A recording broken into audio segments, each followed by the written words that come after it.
Bismillahirrahmanirrahim. Assalamualaikum warahmatullahi wabarakatuh. Alhamdulillahilladzi khalaqal qalam wal qalam lil kitabah wal kitabatu lil qiraah wal qiraatu lil ma'rifah wal ma'rifatu lil ibadah wal ibadatu lillahi ta'ala. Langsung saja di sini saya akan menjelaskan tentang peristiwa Fathu Makkah. Fathu Makkah atau pembebasan kota Makkah merupakan salah satu peristiwa penting dalam sejarah Islam yang menandai kemenangan besar untuk umat Islam. Peristiwa ini terjadi pada tahun 8 Hijriah ketika Nabi Muhammad SAW memasuki kota Makkah tanpa adanya peperangan,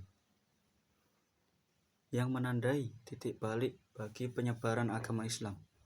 Setelahnya, agama Islam diterima secara luas di Jazirah Arab. Fathu Makkah sendiri terjadi karena adanya pelanggaran perjanjian yang dilakukan oleh kaum kafir Quraisy dan kaum muslimin. Izinkan saya di sini sedikit mengupas kembali apa saja isi pokok yang ada di perjanjian Hudaybiyah tersebut. Yang pertama, gencatan senjata selama 10 tahun antara kaum kafir Quraisy dan kaum muslimin. Yang kedua, yakni tidak ada paksaan, tidak ada ancaman bagi siapapun yang ingin bergabung di kubu kaum muslimin atau kubu kaum kafir Quraisy. Yang ketiga, yakni agar kaum muslimin mengembalikan orang Mekah yang masuk ke Madinah untuk masuk Islam jika tidak diizinkan orang tuanya. Sebaliknya, orang Makkah tidak wajib mengembalikan orang Madinah jika memasuki kota Makkah. Poin yang keempat, yakni agar Nabi Muhammad SAW dan para sahabat kembali ke Madinah pada tahun ini tanpa melaksanakan umroh dan datang pada tahun selanjutnya dengan syarat tidak boleh melebihi 3 hari untuk bermukim dan tidak membawa senjata peperangan. Poin selanjutnya yakni pelanggaran perjanjian yang dilakukan oleh kaum kafir Quraisy.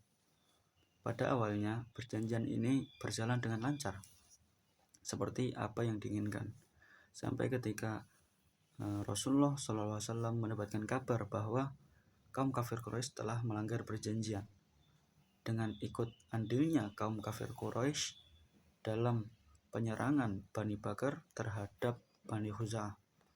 Mereka ikut memasok senjata untuk Bani Bakar dan ikut memerangi Bani Khuza'ah.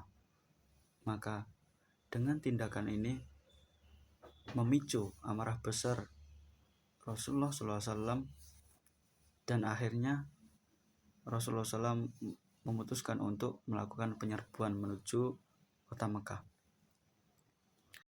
Karena pelanggaran perjanjian tersebut, Rasulullah SAW memutuskan untuk menyiapkan setidaknya sebanyak 10.000 pasukan untuk penyerbuan ke kota Mekah, yang berjalan secara diam-diam dari Madinah menuju Makkah. Seorang pemimpin kaum kafir Quraisy bernama Abu Sufyan mengintai pergerakan dari kaum muslimin ini sampai pada di Marus Zahran, yakni tempat di mana kaum muslimin itu berkemah.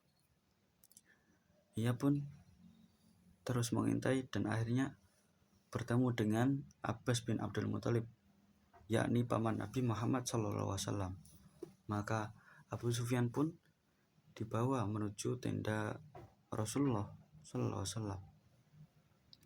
Maka terjadilah dialog antara Abu Sufyan dan Rasulullah SAW, dengan akhir Abu Sufyan masuk Islam dan mengucapkan 2 kalimat syahadat. Dikarenakan Abu Sufyan merupakan salah satu pemimpin utama dari kaum kafir Quraisy, maka Rasulullah SAW memberikan peran penting untuk Abu Sufyan dengan memberikan pengumuman bahwa barang siapa yang memasuki rumah Abu Sufyan maka ia aman. Barang siapa yang menutup pintu rumahnya maka dia aman. Dan barang siapa yang memasuki Masjidil Haram maka dia aman. Kemudian Abu Sufyan pun kembali menuju Mekah seraya berteriak menyerukan apa saja yang disampaikan oleh Nabi Muhammad SAW untuk Ahlul Makkah.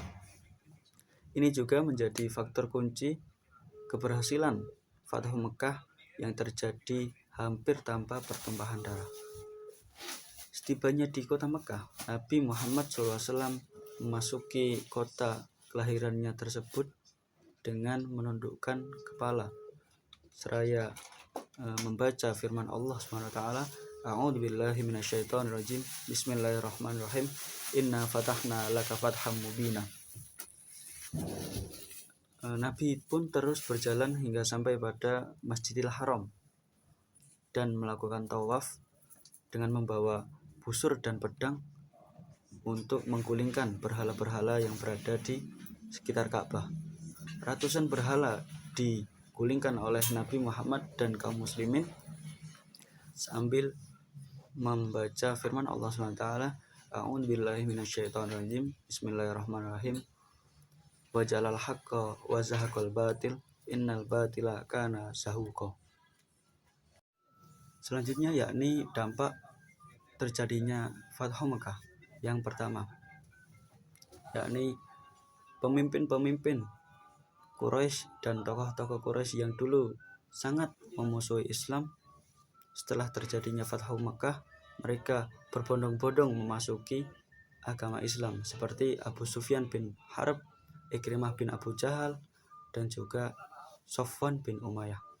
Yang kedua yakni dengan jatuhnya kekuatan Quraisy, yakni kekuatan terbesar yang menentang kaum muslimin, menunjukkan kepada kabilah-kabilah Arab bahwa kekuatan muslimin merupakan kekuatan yang dominan di semenanjung Jazirah Arab. Selanjutnya yakni yang ketiga, Rasulullah SAW dan para sahabat membersihkan kurang lebih 360 berhala yang berada di sekeliling Ka'bah dan di dalamnya. Ini juga sebagai simbol memusnahkan kemusyrikan di Jazirah Arab. Yang keempat yakni terjadinya Amul Wufud atau tahun delegasi, di mana seluruh kabilah di Jazirah Arab mengirimkan delegasi mereka atau utusan mereka menuju ke Madinah untuk menyatakan keislamannya dan mengucapkan sumpah setia mereka kepada Rasulullah SAW. Mungkin ini saja yang bisa saya sampaikan. Kurang lebihnya saya mohon maaf. Syukron ala husni istima'ikum wa ihtimamikum. Akhirul kalam, ihdinas siratal mustaqim. Assalamualaikum warahmatullahi wabarakatuh.